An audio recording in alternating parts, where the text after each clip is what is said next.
Hi friends, today I will continue the yesterday's topic, means last video topic. Last video I done about the motion in straight line part 1. Now today we will discuss about the motion in a straight line part 2. Okay, see, and last video, if you see the previous video, if you don't watch the previous video, please watch the part 1 video. Then it is very easy to understand the part 2 video. Okay guys, now coming to the today's discussion. So we will discuss about today freely falling body, a small shortcuts. Okay, see, let us consider a tower. This is the tower we have. An object is dropped from the top of the tower. Means, as usual, we know that u is equals to 0. We drop an object from the top of the tower. Initial velocity for a top of the dropping from a top of the tower means it is a freely falling body. For a freely falling body, we know that initial velocity is 0 and it is moving downwards. Means acceleration we should take as plus g. Why? Because we know that the direction of acceleration and acceleration due to gravity both are in same direction. That is the reason we are taking a is equals to plus c. So when the body is moving downward direction, suppose this body covers 2 points. It travels 2 points. This is the point A and this is the point B. The body covers 2 points, means it will falling down. It covers 2 points A and B. So the first body covers in t1 seconds and second body covers t2 seconds. Now they will ask here, what is the distance between the point A and B? The distance between the point A and B they will ask. Okay, right. The distance between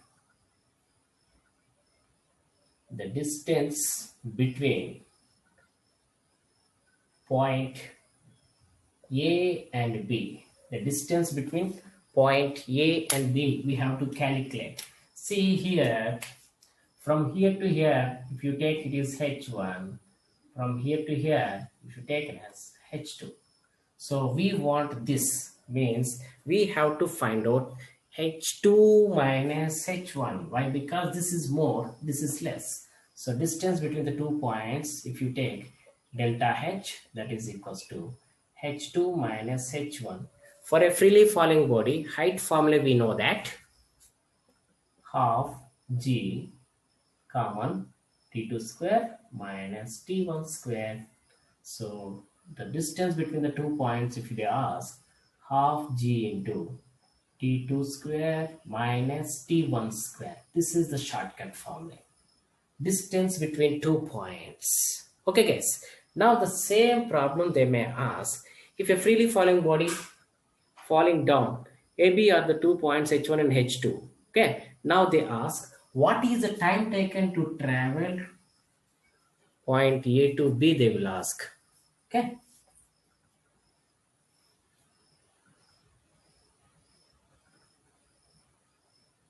the time taken by the body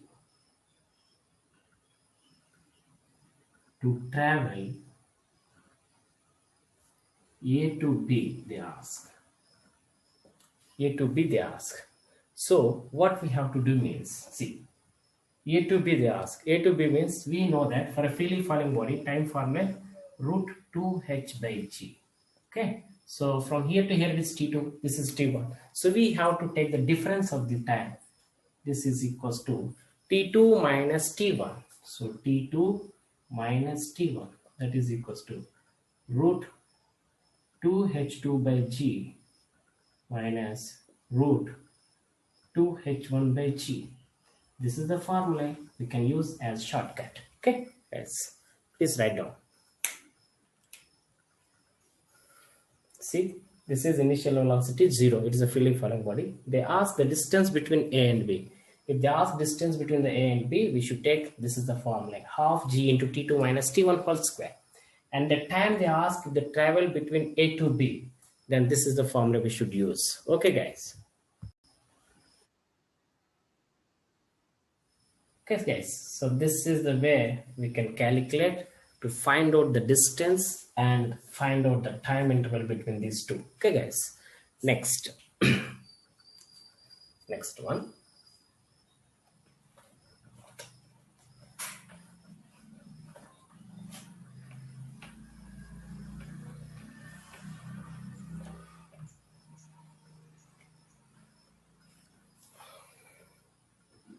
Now see, a stone is dropped from a certain height h. So a stone is dropped from a certain height h. So this is one well. This is the well we have.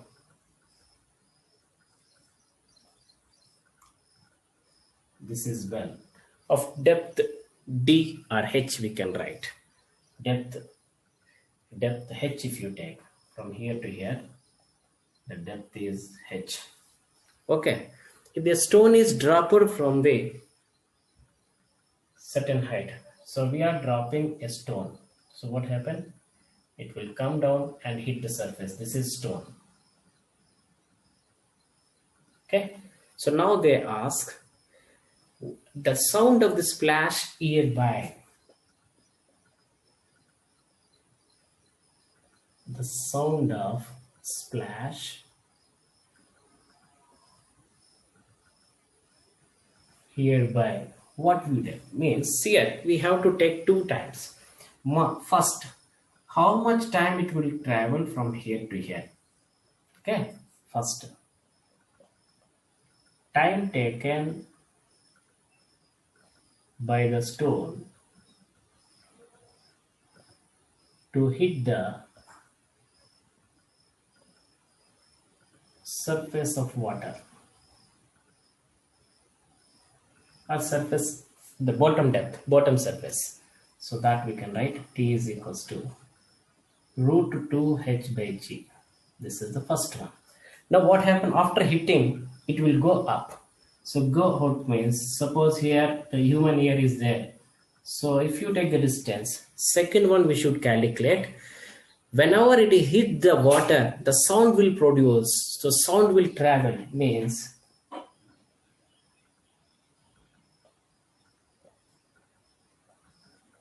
the time taken by the sound waves, T2. That is equals to, we know that velocity is equals to distance by time. So time we want. So time is equals to this depth h by velocity of sound. This velocity of the sound. Now they ask total time. So total time means T is equals to T1 plus T2. So this root 2 h by g plus h by v sound. This is the formula. Root 2 h by g I will write here. What is the shortcut formula means?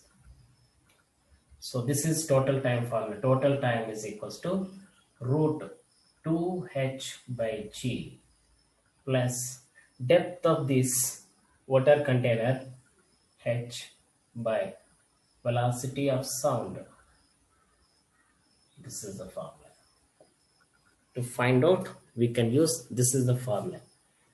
2h by g, root 2h by g plus h by v sound. Okay guys.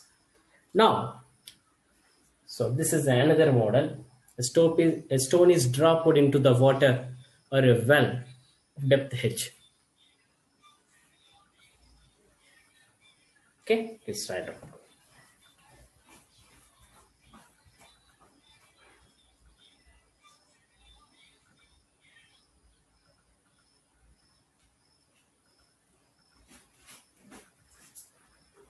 This is one of the important model to find out the time, the sound of the splash here by the human ear they will ask. Okay guys, now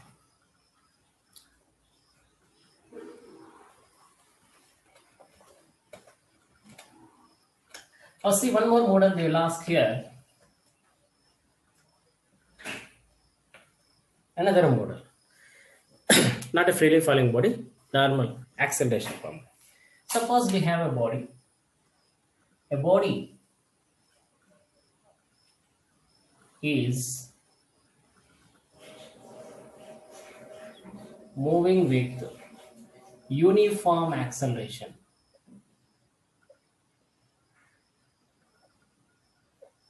Uniform acceleration. Okay. If it covers m meters in mth second, n meters in nth second, m meters in mth second, n meters in nth second.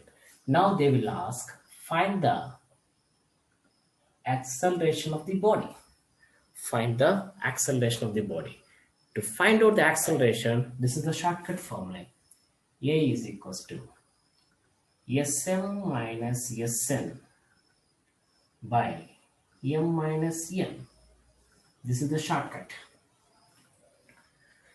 They are given the displacement of the body in the 4th second and 5th second, suppose. So here 4, here 5. Okay. Suppose if you take Sn minus Sn here, denominator m minus n. If you do numerator Sn minus Sn, denominator also n minus m will come. Okay. This is one more shortcut to find out the acceleration. If it is covers m meters in mth second, n meters in nth second, then what is the acceleration means? This is the formula we can use as a shortcut. A is equals to Sm minus Sn by m minus n. Okay guys. Now, next one. Sometimes they will give maximum height. They will give maximum height and they will ask what is time of flight. Now see. How they will ask? If capital T is the time of flight, if capital T is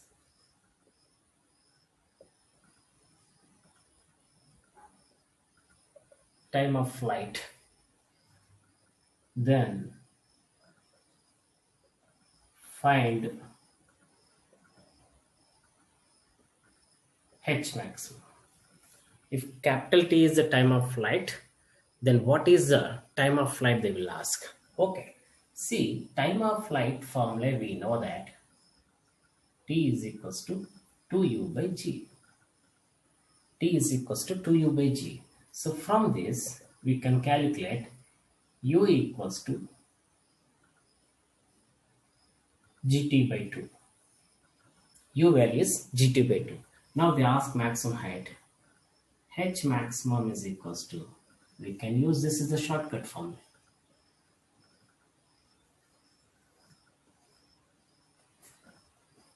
H maximum is equals to 1 by 8 gt square. 1 by 8 gt square. This is the relation between maximum height and time of flight. So maximum height and time of flight is the shortcut. Relation between maximum height and time of flight. This formula we can use in case of motion in a plane also. Not only for motion in a straight line, motion in a plane also we can use this formula. Okay guys. Okay. Next. Sometimes they will give an object is moving with velocity v. Its velocity becomes sometimes means 1 by n times or 1 by 2 times or 1 by 3 times or 1 by 4 times. After traveling certain distance, then what is the further distances traveled they will ask. Okay guys, okay, see. So very easy that is also. I give a beautiful shortcut for that. See, this how they will ask. A body, the velocity of a body. The velocity of a body. The velocity of a body becomes 1 by n, 1 by nth of its initial velocity.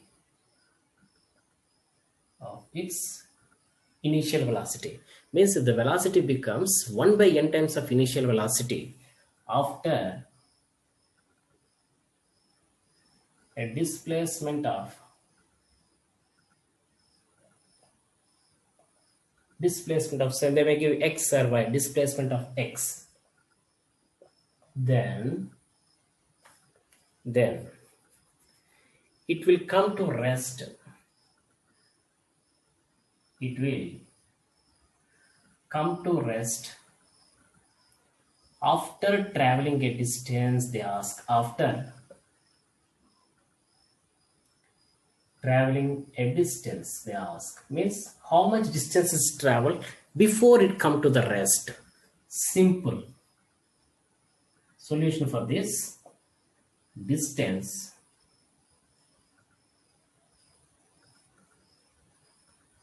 traveled before it come to rest. Before come to rest, we can write, see, what is the initial distance it's traveled? X. So write that is in the numerator, x. How much velocity decreases? N. So n square minus 1. This is the formula. So further distance, if you take y is equals to x by n square minus 1. So how much distance is traveled before it come to the rest? Means initial distance, how much is traveled, x, by how much velocity decreases, n times. So that's square. Suppose velocity becomes half, 2 square. Velocity becomes 1 by 3, so 3 square. Velocity becomes 1 by 4, 4 square will come. Okay, like that we can do it. So this is the shortcut we can use. Y is equals to x by n square minus 1. Okay guys, next. One more, the repeated problem in motion in a straight line. Graph based problem they will give. Graph based. See.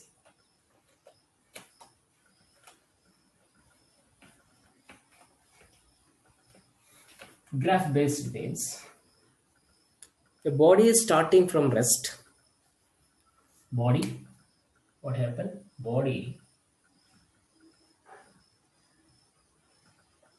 starting from rest, and it is accelerated for t1 seconds, and it is deaccelerated for t2 seconds. What happened? Body travels with an acceleration alpha for t1 seconds and a deacceleration beta for t2 second, and finally it come to the rest. They will ask what is the distance and what is the maximum velocity, they will ask. So if you plot a graph for that, this body accelerated, deaccelerated. So this is the middle point. So for this is t1 seconds, this is t2 seconds, this is alpha, and this is beta. Now if you take, this is Vmax. So this is the graph between velocity and time.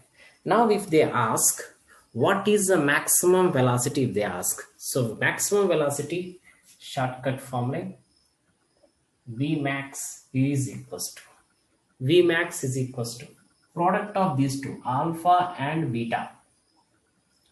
Product of these two, alpha and beta, by alpha plus beta, and the total time, t1 plus t2. So total time we can write. This is the shortcut formula. Okay. Now similarly, if they ask displacement,